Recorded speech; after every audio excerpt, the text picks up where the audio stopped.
Assalamualaikum warahmatullahi wabarakatuh.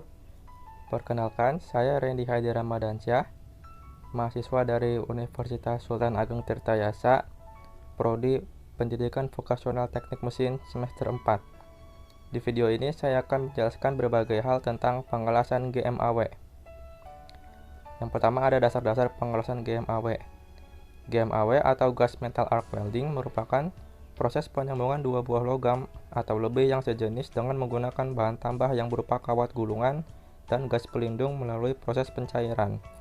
Gas pelindung dalam proses pengelasan ini berfungsi sebagai pelindung dari proses oksidasi, yaitu pengaruh udara luar yang dapat mempengaruhi kualitas las. Gas yang digunakan dalam proses pengelasan ini dapat menggunakan gas argon, helium, argon plus helium, dan sebagainya. Penggunaan gas juga dapat mempengaruhi kualitas las itu sendiri. Proses pengelasan GMAW merupakan pengelasan dengan proses pencairan logam. Proses pencairan logam ini terbentuk karena adanya busur las yang terbentuk di antara kawat las dengan benda kerja. Ketika kawat las didekatkan dengan benda kerja, maka terjadilah busur las, menghasilkan panas yang mampu mencairkan kedua logam tersebut, kawat las dan juga benda kerja, sehingga akan mencair bersamaan dan akan membentuk suatu sambungan yang tetap. Dalam proses ini, gas pelindung yang berupa gas akan melindungi las dari udara luar sehingga terbentuk suatu sambungan yang tetap.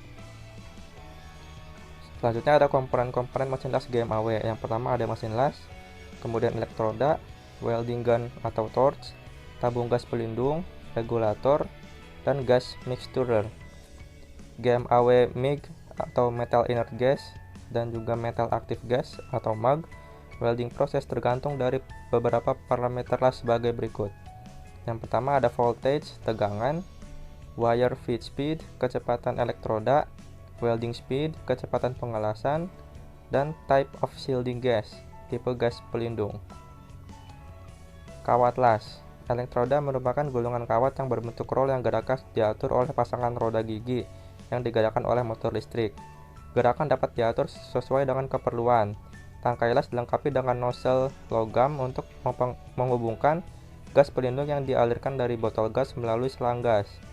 Gas yang dipakai adalah CO2 untuk pengelasan baja lunak dan baja, argon atau campuran argon dan helium untuk pengelasan aluminium dan baja tahan karat. Kelebihan dan kekurangan pengelasan GMAW adalah: yang pertama, kelebihannya yaitu sangat efisien dan proses pengerjaan cepat, dapat digunakan untuk semua posisi pengelasan dan tidak menghasilkan kerak. Kekurangannya adalah terkadang menimbulkan burnback, sering terjadi cacat las porosity, buzzer tidak stabil, dan membutuhkan kemampuan operator yang baik. Ketiga pada proses pengelasan GMAW. Yang pertama ada wear pack las dan apron. Wear pack las adalah pakaian yang dapat melindungi seluruh bagian tubuh dari panas dan percikan las. Selain itu terdapat apron sebagai tambahan. Apron dada dan apron lengan terbuat dari bahan kulit. Karena jika dari kain biasa maka pakaian akan berlubang. Hal ini disebabkan tingginya temperatur percikan las. Kemudian ada welding gloves. Welding gloves atau sarung tangan las adalah sarung tangan yang khusus dibuat untuk proses pengerjaan las. Bahan sarung tangan las terbuat dari kulit atau bahan sejenis asbes dengan kelenturan yang baik. Welding gloves berfungsi untuk melindungi kedua tangan dari percikan las atau spatter dan panas material yang dihasilkan dari proses pengelasan. Selanjutnya ada safety shoes atau sepatu safety, yaitu sepatu yang terbuat dari kulit dan bagian depan sepatu tersebut terdapat sebuah plat baja yang berfungsi untuk melindungi kaki dari kejatuhan benda yang berat dan benda yang tajam. Selain itu, bersifat isolator. Sepatu ini juga melindungi dari bahaya sengatan listrik. Kemudian ada welding goggles. Welding goggles yaitu kacamata las atau topeng las yang alat yang mempunyai fungsi melindungi bagian wajah dari percikan las, panas, pengelasan, dan sinar las ke bagian mata. Topeng las ini terbuat dari bahan plastik yang tahan panas. Selain itu terdapat tiga kaca, yaitu bening, hitam, dan juga bening, yang berfungsi untuk melindungi mata dari bahaya sinar tampak dan ultraviolet saat melakukan pekerjaan pengelasan. Yang terakhir ada welding mask. Masker berfungsi sebagai alat pelindung pernapasan dari bahaya asap las. Karena asap las berbeda dengan asap biasa. Asap las ini merupakan hasil pembakaran dari bahan kimia untuk perlindungan pengelasan dan juga pembakaran atau pelelehan dari material lasan. Oleh karena itu, asap las ini hampir seperti serbuk besi dan sangat membahayakan alat pernapasan welder. Kemudian selanjutnya ada prosedur pengelasan GMAW. Yang pertama ada short circuiting, GMAWS. Short circuiting atau hubungan singkat adalah suatu jenis transfer busur, disebut juga dengan short arc atau deep transfer. Pada GMAW jenis ini, cairan logam dari ujung kawat elektroda menyentuh genangan kawah las, sehingga terbentuk hubungan singkat. Pada awal siklus hubungan singkat, ujung elektroda cair berbentuk bola kecil yang bergerak menuju benda kerja. Ketika cairan logam ini menyentuh benda kerja, terjadilah hubungan singkat itu. Bola cair ini kemudian terlepas dari kawat, memutuskan jembatan cair antara kawat elektroda dengan benda kerja. Busur kemudian menyala kembali, dan siklus berulang lagi. Logam yang ditransferkan hanya selama hubungan singkat, yang terjadi dalam frekuensi 20 hingga 200 kali per detik. GMAWS mempergunakan kawat-kawat elektroda solid diameter kecil, yaitu 0,030, 0,035 atau 0,045 inci. Pengelasan bisa dilakukan secara otomatis atau semi-otomatis. Yang kedua ada spray transfer atau globular transfer. Pada spray transfer GMAW, pemindahan logam melintasi busur, seperti aliran tetesan-tetesan kecil dengan diameter sama atau lebih kecil dari diameter kawat elektroda.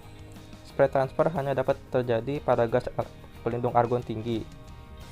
Transfer yang terjadi di atas arus minimum disebut arus transisi, tergantung pada komposisi dan diameter layer metal. Misalnya arus transisi untuk layer metal baja diameter 0,045 inci adalah 220 ampere. Apabila arus di bawah arus transisi, ukuran tetesan menjadi lebih besar dan diameter kawat elektroda dan menjadi globular transfer. Globular transfer GMAW selalu dilakukan dengan memakai gas pelindung CO2. Yang ketiga ada pulse arc atau GMAWP. Pulse arc welding adalah sebuah proses las transfer sembur yang menggunakan sumber listrik khusus yang dapat merubah arus las antara arus pulsa tinggi dan tingkat arus background rendah berulang-ulang setiap detik. Selama pulsasi ini terjadi transfer logam las melalui busur. Proses las pulse arc atau GMAWP dilakukan dengan sumber listrik tegangan tetap constant voltage. Dengan sumber listrik CV ini, arus listrik diatur secara otomatis untuk menyalakan elektroda dengan kelajuan tertentu, bergerak menuju benda kerja. Apabila tinggi busur lebih tinggi atau lebih pendek, sumber listrik akan mengubah arus output untuk memperbesar atau memperkecil pembakaran elektroda sambil menjaga jarak busur dan tegangan tetap konstan. Selanjutnya ada kesalahan dalam pengelasan GMAW. Yang pertama yaitu tidak membersihkan benda kerja sebelum melakukan pengelasan. Alangkah baiknya sebelum melakukan pengelasan, benda kerja dibersihkan terlebih dahulu agar tidak terjadi seperti yang pada di gambar, bintik-bintik seperti itu, karena menghindari spatter yang berlebihan. Spatter yaitu butiran-butiran yang menempel pada objek las akibat dari cipratan-cipratan api las saat mengelas mesin saat pengelasan GMAW. Yang kedua, voltase tidak pas settingannya. Settingan voltase yang terlalu tinggi atau terlalu rendah mempengaruhi kualitas hasil pengelasan. Sebaiknya diatur sesuai dengan contoh sebagai berikut ini. Sudah ada ukurannya. Selanjutnya ada wire speed tidak sesuai. Kecepatan kawat atau wire speed yang terlalu lambat atau terlalu cepat dapat mempengaruhi hasil pengelasan. Sebaiknya seperti pada gambar ini. Jika diameter 9 mm, 9,5 mm, maka voltage-nya 22, kemudian wire speed-nya 390 dan seterusnya. Wire keluar dari obor las, terlalu panjang atau terlalu pendek. Ukuran wire yang keluar pada corong atau obor las juga dapat mempengaruhi hasil pengelasan. Ukuran standarnya itu setengah inci, jangan terlalu pendek dan terlalu panjang. Pada gambar ini adalah contoh keluaran wire-nya.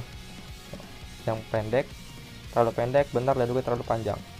Kemudian ada tekanan gas tidak sesuai. Untuk settingan tekanan gas yang standar untuk mesin las MIG yaitu 20 hingga 25 kubik per jam. Jika tekanan gas terlalu rendah, maka hasil pengelasan akan berpori di bagian dalam. Jika tekanan gas terlalu tinggi, maka tidak mempengaruhi hasil pengelasan, hanya saja penggunaan gas menjadi lebih boros. Selanjutnya ada gerakan pengelasan yang terlalu cepat atau terlalu lambat. Kecepatan pindah obor las dari sisi ke sisi harus diatur, jangan terlalu cepat atau terlalu lambat, karena dapat mempengaruhi penetrasi pada hasil pengelasan. Berikut pada gambar ilustrasi hasil dari kecepatan pengelasan jika terlalu cepat atau terlalu lambat. Jika terlalu lambat seperti itu, dan jika terlalu cepat hanya berkumpul seperti satu titik saja. Selanjutnya pengujian kualitas las DT dan NDT. Terdapat dua metode uji las, yaitu dengan uji merusak atau destructive test dan uji tanpa merusak atau non-destructive test. Sebelum melakukan uji DT dan NDT, biasanya dilakukan pengujian visual terlebih dahulu untuk memastikan secara visual material atau hasil lasan tersebut dilanjutkan untuk pengujian selanjutnya. Uji merusak adalah pengujian yang dilakukan dengan memotong beberapa bagian hasil lasan dengan letak dan dimensi yang sudah diatur oleh standar atau kode. Kemudian potongan yang kita sebut spesimen tersebut diuji dengan cara ditarik, lengkung, tumbuk, pandang kanan, puntir, pukul, dan cara lain agar mendapatkan hasil yang berupa nilai dan sifat mekanik maupun dari bentuk patahannya. Pengujian tanpa merusak dilakukan dengan menguji hasil lasan tanpa merusak produk hasil pengelasan. NDT menggunakan bahan lain sebagai penguji untuk benda atau material yang diuji. Dengan kata lain, material tidak langsung diuji dengan sebuah mesin, namun dengan alat-alat kecil. Yang pertama ada macam-macam destructive test, yaitu ada bending test, sebuah pengujian hubungan lasan dengan cara memberikan tekanan dengan sebuah mandril pada daerah lasan yang diuji, yang kemudian spesimen akan tertekuk di antara dua penumpu hingga 180 derajat. Yang kedua ada tensile test, yaitu pengujian mekanik yang bertujuan untuk mengetahui sifat mekanik yang berupa nilai kekuatan tarik, yield strength, kekuatan geser dari material atau hasil pengelasan. Pengujian tarik ini wajib dilakukan saat membuat welding prosedur. Yang ketiga ada hardness test, yaitu pengujian yang bertujuan untuk mengetahui kemampuan material untuk menahan terhadap indentasi, abrasi, dan penetrasi. Pengujian hardness dilakukan dengan cara memberikan tekanan ke material dengan menggunakan jenis indentor yang sesuai dengan metode uji hardness. Yang keempat ada impact test, yaitu pengujian yang bertujuan untuk mengetahui ketangguhan dan jenis patahan suatu material atau hasil pengelasan. Material yang dilakukan uji impact biasanya untuk material yang diaplikasikan pada produk berdaya tekan, material dengan produk yang penderita temperatur ekstrem baik dingin maupun panas. Yang kelima ada macro examination, yaitu pengujian visual pada material dan pengelasan untuk melihat cacat dengan menggunakan cairan ETSA, yaitu asam nitrat 5 hingga 10%. Evaluasi pembesarannya di bawah 5 kali, sedangkan untuk persiapannya dipoles atau dihaluskan cukup dengan kertas gosok dengan grit 400. Aplikasi uji makro dilakukan untuk melihat penetrasi dan sambungan pengelasan. Yang terakhir ada micro examination, yaitu uji visual yang dilakukan untuk mengetahui cacat las dan struktur butir pada material atau sambungan las. Untuk pembesaran pada uji mikro ini mampu mencapai 1000 kali. Untuk persiapan permukaannya menggunakan kertas gosok hingga grit 1200 dan tambahan serbuk alumina 1 UM saat terakhir. Sedangkan asam nitrat yang digunakan 1 hingga 5%. Macam-macam non-destructive test. Yang pertama ada penetran test, yaitu pengujian penetran jenis tidak merusak. Dalam pelaksanaannya, pengujian ini menggunakan sistem kapilaritas, yaitu sistem merambatnya cairan ke permukaan melalui celah-celah kecil. Untuk prosedur pelaksanaan pengujian penetran dapat dilihat pada ASME Section 8. Pada kode tersebut dijelaskan langkah pengujian dasar keberterimaannya. Yang kedua ada magnetic particle test, yaitu pengujian pengelasan tidak merusak dengan uji magnet. Jenis uji yang menggunakan serbuk magnet yang disemprotkan pada benda uji. Selanjutnya benda uji yang diberi white contrast paint dialiri dengan medan magnet menggunakan yoke. Untuk lokasi cacat yang mampu dideteksi adalah bagian surface dan subsurface, serta yang tegak lurus dengan arah yoke. Yang terakhir ada ultrasonic test, yaitu jenis pengujian tidak merusak yang memanfaatkan gelombang ultrasonik. Pada peralatan atau pesawat UT terdapat probe yang berfungsi untuk memancarkan gelombang. Hasil pantulan gelombang akan mampu mendeteksi adanya ketidaksempurnaan, sambungan, atau perbedaan dimensi dan densitas material. Cukup sekian dari penjelasan saya. Kurang lebihnya mohon maaf. Assalamualaikum warahmatullahi wabarakatuh.